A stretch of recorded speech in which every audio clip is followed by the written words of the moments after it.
Good evening guys and girls. तो बस just अभी अभी हम गेट का एग्ज़ाम दे के आ रहे हैं और तो अब हम डिस्कस करेंगे आपके साथ कि एक्सपीरियंस कैसा रहा गेट 2021 का। हाँ तो भाई कैसा था तुम्हारा?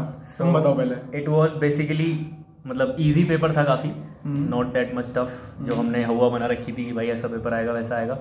बाकी तो रिजल्ट बताएगा, लेकिन क्वेश्चंस जो थे वो काफ़ी स्पेसिफाइड थे, इजी थे। इवन किसी ने नीट की प्रिपरेशन करी हो तो वो आराम से क्वालिफाई कर सकता है। हमारे रिजल्ट की अभी कुछ बात नहीं है वो तो मुद्दा ये है कि अभी हम दोनों ही दे के आ रहे हैं और हमने जो चूज़ किया था, क्योंकि लाइफ साइंस का हमारा एग्जाम था तो उसमें दो चॉइसेस रखनी होती हैं, तो हम दोनों ने ही जूलॉजी और बायोकेमिस्ट्री अटेम्प्ट किया है। ठीक है, और जनरल एप्टी और केमिस्ट्री तो कंपलसरी है ही। So will start from general aptitude. तो हाँ भाई, जनरल एप्टीट्यूड का बताओ क्या सीन रहा? जनरल एप्टीट्यूड काफ़ी मतलब सिंपल सा था एक्सपीरियंस। तो उसमें क्या था, इमेज बेस्ड क्वेश्चन था एक, और हमारा नॉर्मल प्रॉफिट लॉस से क्वेश्चन था और एक क्वेश्चन और था,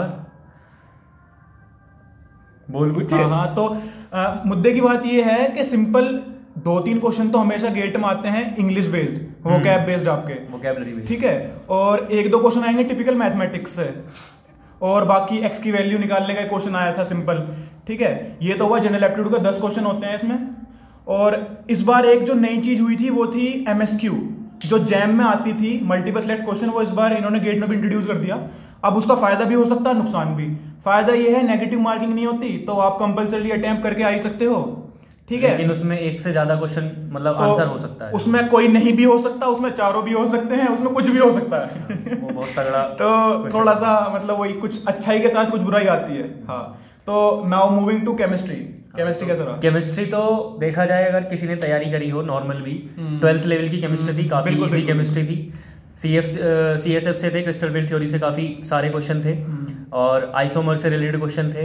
बिल्कुल। और हमारा बॉन्ड ऑर्डर पे क्वेश्चन था, अगर किसी ने पढ़ी हो केमिस्ट्री नॉर्मल तो वो काफी आराम से कर सकता है। वो जो मैंने रियलाइज किया गेट की केमिस्ट्री में, एक तो फिजिकल केमिस्ट्री, जो फिजिकल केमिस्ट्री 12th के 3-4 चैप्टर होते हैं स्टार्टिंग के, उनसे क्वेश्चन उठ के आते हैं, और एक ऑर्गेनिक केमिस्ट्री, ये 2 पार्ट बहुत ज्यादा इंपॉर्टेंट है।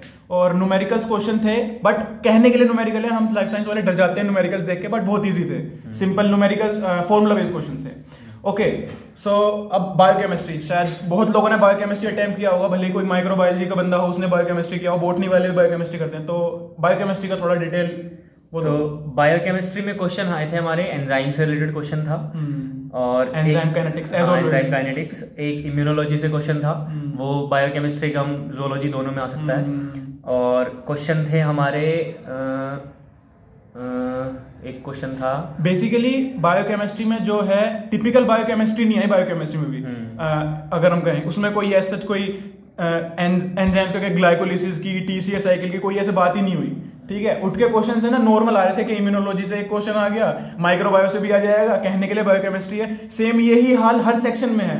आप अगर हम बात करें जूलॉजी का क्या सीन है, तुम्हें लगेगा भाई टिपिकल जूलॉजी, हार्डकोर जूलॉजी आएगी, वहां पे इनवर्टिब्रेट्स वर्टिब्रेट्स आएंगे, तो एक क्वेश्चन आता है, सिर्फ एक क्वेश्चन था टिपिकल जूलॉजी से। ठीक है, कि एम्फीबिया की क्लास में से इक्तियोफिस पूछा। हाँ, इक्तियोफिस किस क्लास में रिलेटेड है, बस तो एक क्वेश्चन था।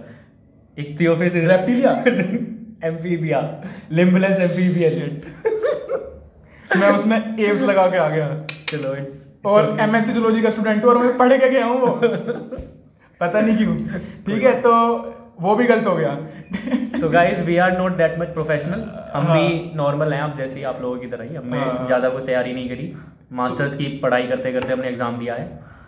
तो बस आपको जनरलाइज एक एक्सपीरियंस देने के लिए कि हाँ इतना ज्यादा हुआ और नहीं, जो भी है, अगर आगे के लिए प्रिपेयर कर रहे हो, अगर सीन बने तो भाई इतनी टेंशन लेने वाली बात नहीं है। ठीक है, लास्ट ईयर के क्वेश्चन पेपर सोल्व करो, और जो नेट की तैयारी कर रहा है ना ढंग से, उसका गारंटीड पेपर निकलेगा, बिल्कुल गारंटीड।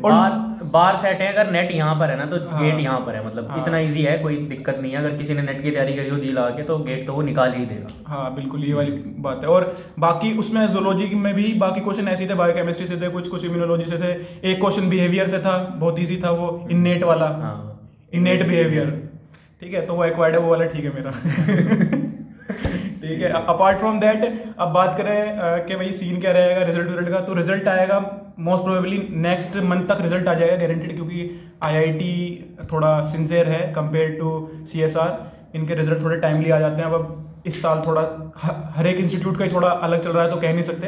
अपार्ट फ्रॉम दैट अगर बात करें कट ऑफ्स की, तो यार कट ऑफ का सीन ये है कि अब तक जो मैंने एनालिसिस देखा था सबसे ज़्यादा गई है 37 अब तक, जो कि 2019 में थी, और सबसे लोएस्ट गई है 27। ये जनरल की मैं बात कर रहा हूँ। तो अराउंड मान के चलो वही 40 भी अगर हम लगा लें तो क्वालीफाई कर सकते हैं। हाँ 40 का बाकी मतलब इससे ऊपर हो तो रैंक आ सकती है। हाँ रैंक आ जाएगी। और अगर वही अगर टॉप 100 की बात करें तो 60 के आसपास अगर तुम स्कोर कर रहे हो तो you will surely get into IIT, PhD IIT में कर रहे हो तुम, अगर 60-65 के आसपास तुम्हारे नंबर बैठ रहे हैं तो यही था। बाकी इसके अलावा जो कुछ क्वेश्चंस वगैरह अगर लगे तो नीचे कमेंट सेक्शन में डिस्कस कर सकते हैं। Thank you very much for joining us. Good bye, best of luck for your results. Tata. Knowledge seekers India.